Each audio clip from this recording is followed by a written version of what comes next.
Buenos días para todos, sean bienvenidos al Smart Health Leader Summit Chile, un espacio académico para discutir temas relacionados con la salud digital en Chile.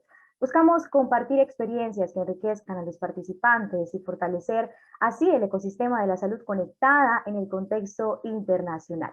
Recibimos virtualmente a profesionales, a directivos del sector, prestadores públicos, privados y autoridades de gobierno, además de los principales actores del sector de la salud en la región.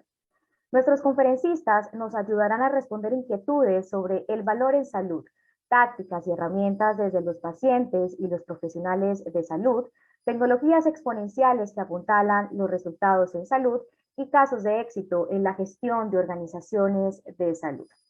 Este congreso es hoy una realidad producto de la visión y el esfuerzo del equipo de trabajo de RIA Smart Health, además de la confianza de reconocidas empresas como InterSystems, Dedalus, Amazon Web Service, Medilab, Siemens Healthineers, Snap.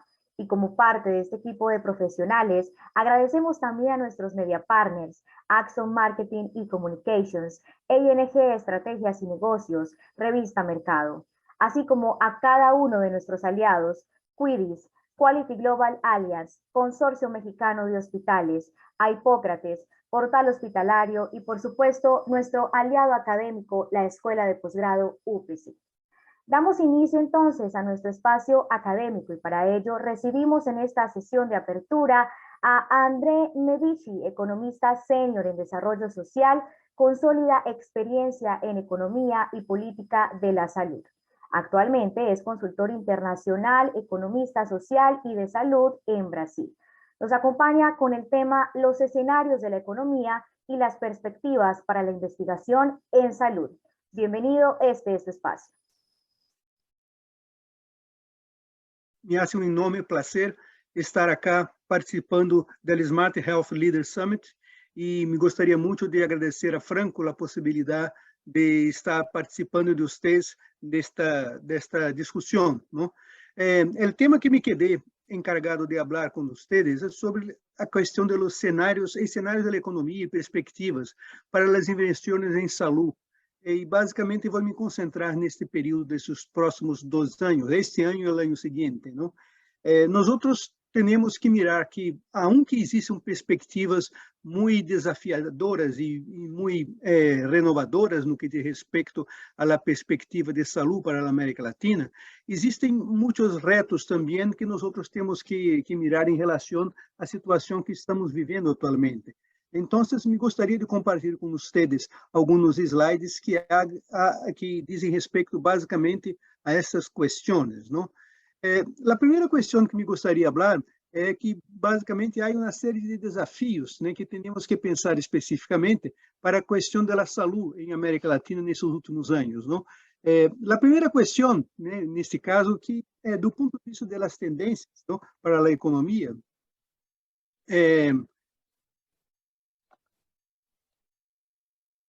perdão, perdão, que não estava funcionando muito bem acá. Podemos dizer que, aunque a pandemia, não, ela venga de alguma forma tendo menos impacto na economia, temos neste momento a perspectiva da guerra de Ucrânia, não? E isso ha desatado uma crise humanitária de grandes proporções e vai especificamente levar a um dano econômico e uma desaceleração do crescimento da economia mundial em 2022. Temos perspectivas de aumentos da inflação e de elevação das taxas de interesse, né? E com isso os preços também dos combustíveis, vocês já devem estar mirando basicamente os mostradores das gasolineiras, não? Estão subindo muito rapidamente, assim como também os preços dos alimentos, e é possível que crie especificamente nas regiões mais pobres problemas de hambre, de falta de alimentos para a população. E isso vai afetar especificamente os grupos mais vulneráveis. Então, essa é uma questão especificamente que temos que estar em conta nessa perspectiva, não? Uma segunda questão que é importante especificamente mirar é que o crescimento da economia mundial se reduzirá del 6,1% em 2021, que foi o crescimento que tivemos até o momento, a 3,6% em 2022, repetindo uma taxa similar em 2023, de acordo com as projeções que temos do Fundo Monetário Internacional. Isto é muito menos do que o próprio fundo havia previsto especificamente em janeiro. E mais allá de 2023, o crescimento mundial diminuirá ao redor de 3,3%. Então, vamos a médio prazo. Então, não temos uma situação econômica que é efetivamente muito boa para os próximos anos, e é uma questão que devemos ter a possibilidade de mirar especificamente como está sendo feita, não? E uma terceira questão que há que trabalhar também, né, que há encarecimento dos preços das matérias-primas que está sendo provocado basicamente por uma série de pressões de preços que se han traduzido em uma inflação projetada, né, ao redor de 5% para as economias desenvolvidas e para as economias mais avançadas, e de 8,7%, até mesmo mais, para as economias e mercados emergentes em desenvolvimento. Então, a inflação volverá, depois de muito tempo, depois de praticamente desde meados da crise de 2008, volvemos a ter uma inflação em perspectivas bastante elevadas para essa questão. Bueno, dentro desse cenário, que temos, as prioridades da economia mundial vão se concentrar em 4 pontos neste momento. Primeiro, evitar a fragmentação da economia, ou seja, nós temos que evitar que todos os avanços que tivemos nos últimos anos, através dos processos de globalização, possam ser revertidos de uma forma tão dramática. Já foram revertidos parcialmente com o tema da pandemia, e especificamente agora com a guerra de Ucrânia, seguramente poderão reverter-se todavia mais.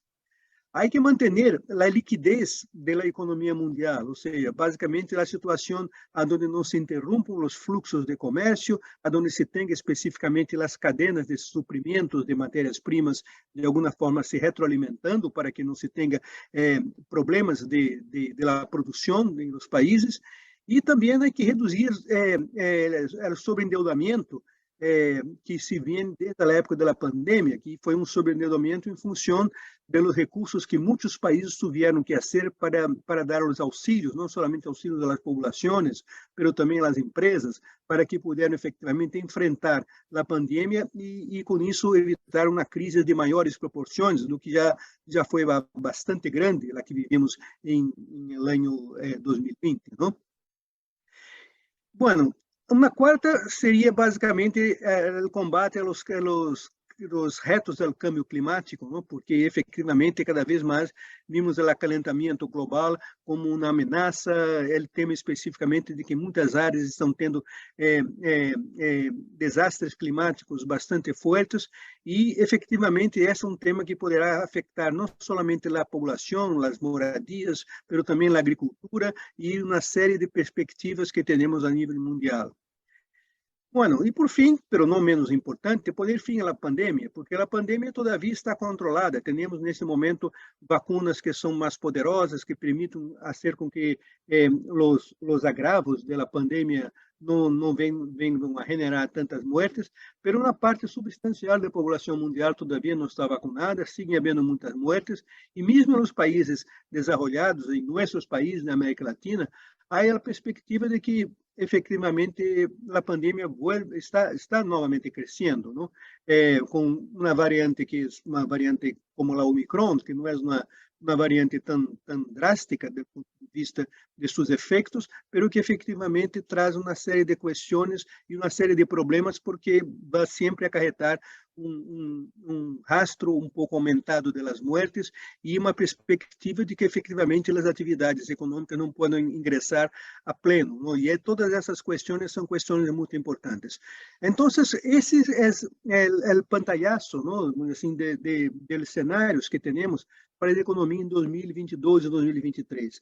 Vou dar alguns números para que nós tenhamos uma ideia viva dos números que estão associados a essa questão. A primeira questão é que a guerra ha afetado afetado fundamentalmente as economias avançadas, mas também os mercados emergentes. Não as economias mais pobres não han sido tão afetadas assim, mas basicamente há uma afetação maior especificamente dentro desses processos que estamos acá mirando. Então, se espera uma diminuição de ao menos 1 ponto do PIB das economias avançadas e também dos mercados emergentes, como resultado da guerra, a cada ano dentro dos próximos 4 anos. Então, já temos a projeção até 2026, podemos mirar no gráfico, não?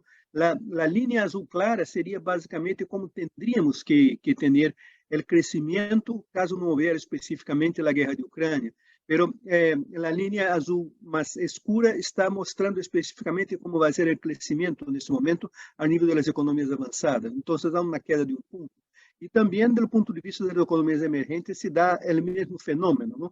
Então, esta é uma questão que, aunque os mercados emergentes, depois da economia, estão crescendo a um ritmo muito menor que as economias avançadas, este é um processo que poderá, todavia, ser bastante complexo nos próximos anos. Bueno, então, o que nós outros vamos mirar a partir daí especificamente? Que dados temos que podemos ingressar com esse processo?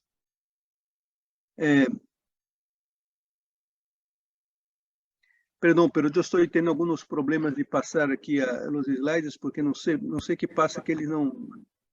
Bueno, ok, perfeito, já está.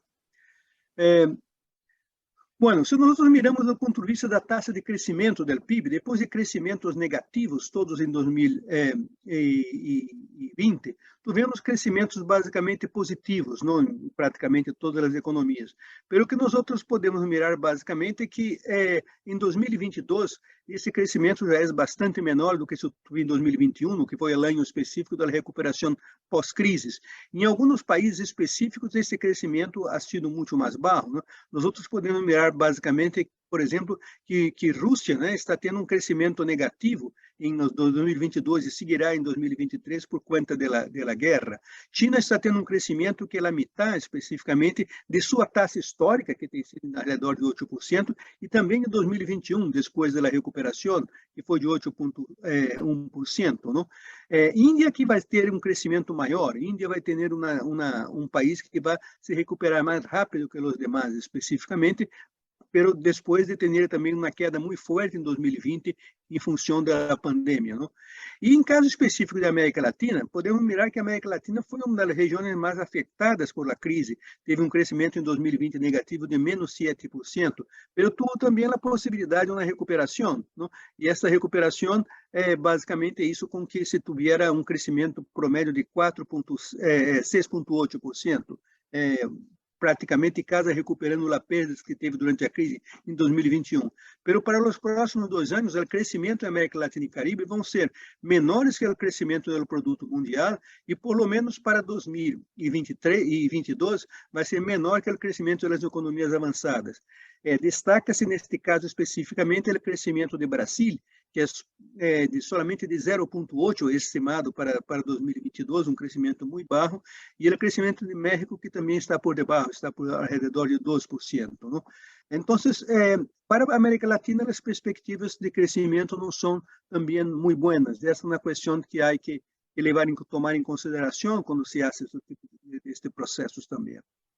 E há que mirar também no que está passando do ponto de vista dos mercados mundiais. Se nós miramos, por exemplo, o tema do comércio global, as importações,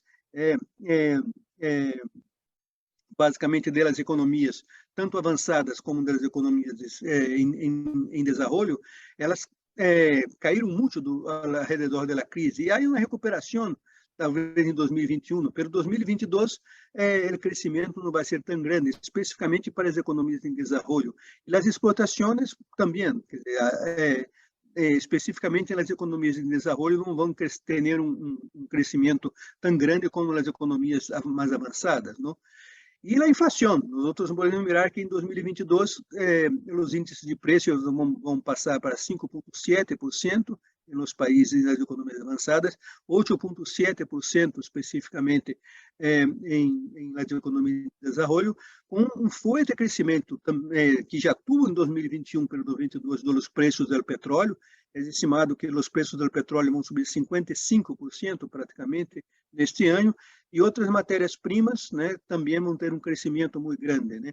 Isso tudo sem mencionar especificamente os temas de interrupção que se tem de los circuitos produtivos em função de crises de desabastecimento, uma série de questões que estão sendo provocadas por conta dos bloqueios das cadeias produtivas globais. Então, são perspectivas que não são muito boas em todos esses aspectos, não? O que nós outros temos que, de alguma forma, mirar também dentro dessa perspectiva, não, é que as inversões que vão haver em saúde, elas vão estar muito influenciadas por esse cenário global. Por isso que é interessante mirar, basicamente, que aunque que se tenha toda uma expectativa de que essas inversões vão ser bastante fortes, há que mirar que o cenário global não facilita muito o que se tem especificamente dentro dessa questão. E que nós outros podemos, de alguma forma, mirar. Então, teremos que, basicamente, a pandemia ela ha demonstrado a necessidade de largas inversões no setor saúde, as quais passam desde novos medicamentos e insumos. Nós outros miramos todas as novas vacinas que foram feitas na base da tecnologia de RNA, não? Também insumos e tecnologias médicas novas, hasta novos processos com uso em massa de tecnologia da informação e inteligência artificial para criar melhores possibilidades de generação de valor para os pacientes a custos mais baixos, permitindo também uma maior inclusão e melhores resultados em saúde. Essas perspectivas são basicamente o que já basicamente se vê. Se nós outros miramos o que está passando nos anos de 2020 para cá, ao redor da pandemia, a pandemia foi um momento onde se teve especificamente uma redução bastante drástica das inversões em saúde na perspectiva tradicional. Várias cirurgias electivas foram canceladas a nível mundial, ao redor de 700 milhões, se não me engano. Pero especificamente, as novas inversões são inversões que foram feitas em empresas de tecnologia de informação em saúde. Não somente associadas ao tema da telemedicina, ao uso cada vez mais sistemático de Big Data, pero também a possibilidade de se ter uma maior utilização da inteligência artificial em los processos e o uso da analytics para melhorar especificamente os resultados. Então, se temos, de algum lado, uma redução da produção de serviços tradicionais de saúde por conta da pandemia, vimos, ao mesmo tempo, uma expansão muito grande do número de startups que se criaram especificamente nesses novos setores, que vão especificamente desses que falamos, de telemedicina, mas também em questão de empresas de Internet of Things, de uso de Big Data e de processamento de apps, né, especificamente para a saúde, com um processo tendente à automação e também à melhoria da relação entre os pacientes e os serviços de saúde através do uso dessa tecnologia de informação. Pero há vários fatores que são fatores determinantes da inversão em saúde em América Latina, e alguns deles temos que mirar. Primeiro, a questão do envelhecimento demográfico, não? Nós outros podemos dizer que em 2037, a população de adultos maiores em América Latina e Caribe será superior à de los menores de 15 anos de idade, o que significa que, basicamente, toda a carga da enfermidade está concentrada em el tema das enfermidades crônicas. Então, é necessário aumentar muito todo o processo, né, de inovação que pode ser dado especificamente em el manejo dessas enfermidades crônicas. Então, todo o peso da indústria farmacêutica, dos novos processos tecnológicos, dos novos processos de seguimento dos pacientes e também dos esforços de promoção e prevenção, vão ser muito importantes especificamente para manter esse tipo de questão. O outro segundo tema é o tema da expansão de cobertura. Então, cada vez mais os países da região têm reafirmado seu compromisso com os objetivos de desenvolvimento sustentável, não? De alcançar a cobertura universal de saúde em 2030. Pero nós outros temos que, neste momento, não? E eu creio que a situação pode ser agravada com a pandemia, porque os últimos dados que temos são dados de 2019, se tem basicamente 37% da população da América Latina sem cobertura de saúde. Então, são basicamente 209 milhões de pessoas em América Latina que não têm cobertura de serviços de saúde de uma forma regular. E essa é uma questão específica que cria muitos processos que impedem especificamente e que determinam a necessidade dessas investimentos para cobrir essa questão. O tema de progresso técnico vai ser especificamente um dos temas claves para a inversão em saúde, já que o setor saúde está passando a nível mundial, e a América Latina não é, por exemplo, não está fora da curva, por um processo de revolução, de uma verdadeira revolução industrial em saúde. É uma revolução de serviços, na verdade, uma revolução que hace especificamente com que se tenha toda uma nova forma de produção de serviços de saúde baseada no uso crescente da inteligência artificial. Isso está ocorrendo com uma velocidade cada vez maior, não? Temos também como restrição, e essa é uma questão que é importante, um espaço fiscal restringido. Restringido, como nós outros miramos na primeira parte desta apresentação, por o tema específico do endeudamento. Os países da América Latina estão super endeudados, então não há possibilidade de expansão do gasto público, especificamente de saúde. Não? E o tema é que é necessário fazer com que se tenha uma transformação para que o financiamento de saúde seja baseado em os resultados que se alcancem e não mais em processos. Isso é uma questão fundamental, porque em América Latina, durante muito tempo, se financiavam processos de saúde, mas pouco se assim em termos de medição de resultados. Agora é necessário que o financiamento seja dado por os logros que se alcancem nos resultados de saúde. E essa é uma transformação cultural, uma transformação que necessita efetivamente que os serviços de saúde, as empresas médicas, aqueles que estão adiante do setor público, podem fazer esse tipo de transformação nas mentalidades e também na capacitação dos recursos humanos que têm que ser formados nesta direção. A questão de que é necessário que se tenha mais espaços e oportunidades de saúde, não através da separação entre setor público e setor privado, que é sempre uma discussão, e cada vez uma discussão ideológica que tem travado o progresso de saúde em América Latina. É necessário que se tenha muito mais parcerias público-privadas, uma integração entre setor público e privado, para que se possa ter os logros e as sincronias de ter uma melhor articulação entre os dois tipos de capitais em benefício da população. Por outro lado, uma questão que vai marcar também nas investimentos em saúde nos próximos anos é aquilo que nós estamos falando da expansão de investimentos estatuais internacionais na disputa de esferas de influência. Há dois países que cada vez têm mais crescimento, um que já tinha especificamente em termos de sua influência internacional, um que é Estados Unidos, que tinha, e China ha sido um país que ha crescido muito. Não? Para, de alguma forma, ter as perspectivas futuras, é necessário mirar que, basicamente, a China está interessada em fazer muitas investimentos em saúde, mas as investimentos em saúde em China são, basicamente, através de seus próprios capitais, de suas próprias empresas, em regiões como, especialmente, África, em outros países de Ásia, e assim por diante. Não? Estados Unidos, neste momento, não, sob o liderazgo de Biden, está planteando um processo específico de inversão internacional em saúde, né, que vai ser lançado nos próximos meses, a partir, basicamente, de uma perspectiva de parcerias público-privadas. Então, há várias áreas de inversão que, especificamente, Estados Unidos está interessado em avançar nos países. Primeiro, por conta da questão de fazer com que os países sejam mais preparados para enfrentar o desafio de futuras pandemias, mas também para fazer com que se possam incorporar cada vez mais nessa questão das novas tecnologias de informação em saúde, especificamente, não? O tema do Big Data, o tema do uso da telemedicina, de analytics, né? A inteligência artificial, mas também em infraestrutura, não? É necessário que se haja investimentos em infraestrutura e para isso estão necessariamente as possíveis parcerias que se poderiam fazer com empresas farmacêuticas, empresas de tecnologia médica e assim por diante.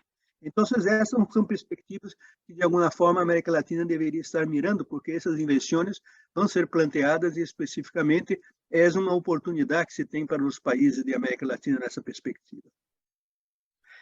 Bueno, há algumas claves que são importantes para a sustentabilidade de saúde em América Latina. Essas claves seriam, primeiro, reduzir a fragmentação entre os serviços. Nós temos serviços de saúde que são altamente fragmentados entre aquilo que é o público e o privado. Então, é necessário que se tenha uma integração entre os serviços, não somente porque não há uma dicotomia entre setor público e privado, eles têm que trabalhar conjuntamente e têm basicamente que otimizar o uso conjunto dos recursos do setor público e setor privado para que se possa ter melhores inversões e perspectivas melhores de retorno, não somente retorno econômico para as inversões que são feitas, mas retorno social para a população e para os cidadãos.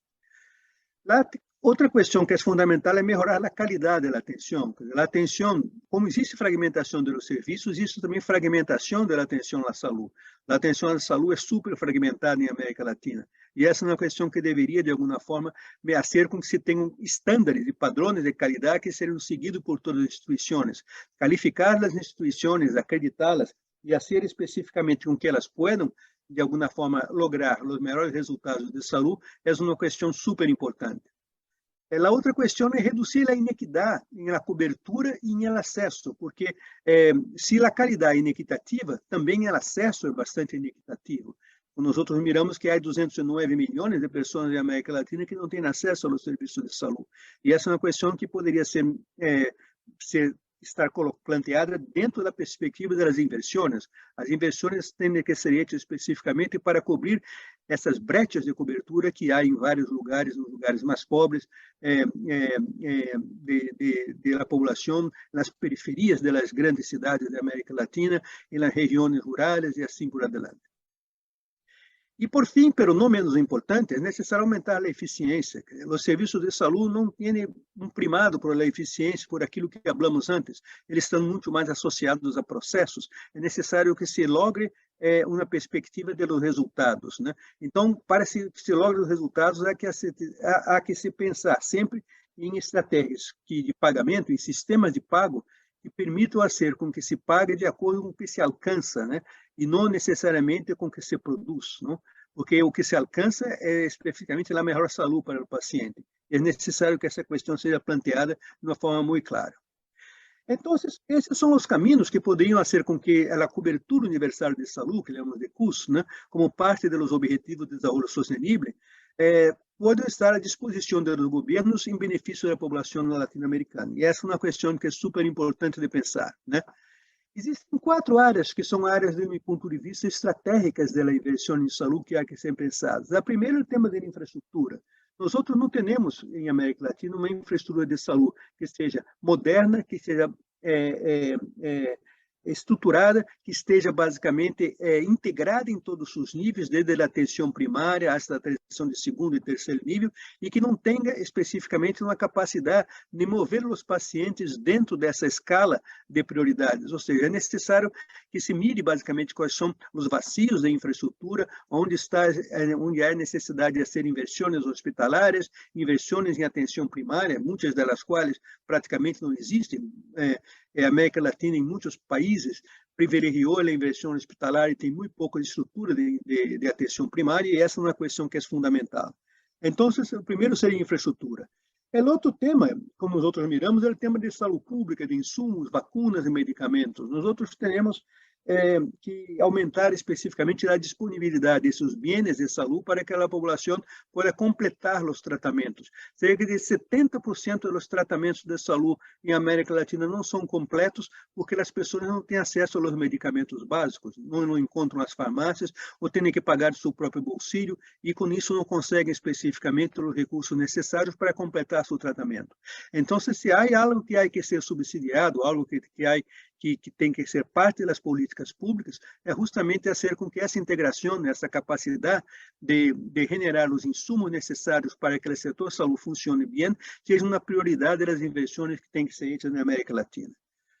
Uma terceira área, como nós falamos, é o tema da tecnologia da informação, não? E a tecnologia da informação passa por todos esses temas que nós falamos já, não? Desde o tema da telemedicina para melhor comunicação entre os serviços, comunicação entre médicos e pacientes, hasta especificamente o tema da inteligência artificial, da produção e uso de Big Data para favorecer análises que permitam especificamente fazer em sintonia fina, saber aonde estão os principais problemas de saúde e como podem esses problemas ser resolvidos dentro da perspectiva da planificação estratégica dos serviços, sejam eles públicos ou privados. Então, essa é uma questão que é fundamental. E, por ende, eu diria que temos que fazer investições em el tema del valor de salud, ou seja, e isso especificamente é poner os 3 princípios do value-based healthcare, não?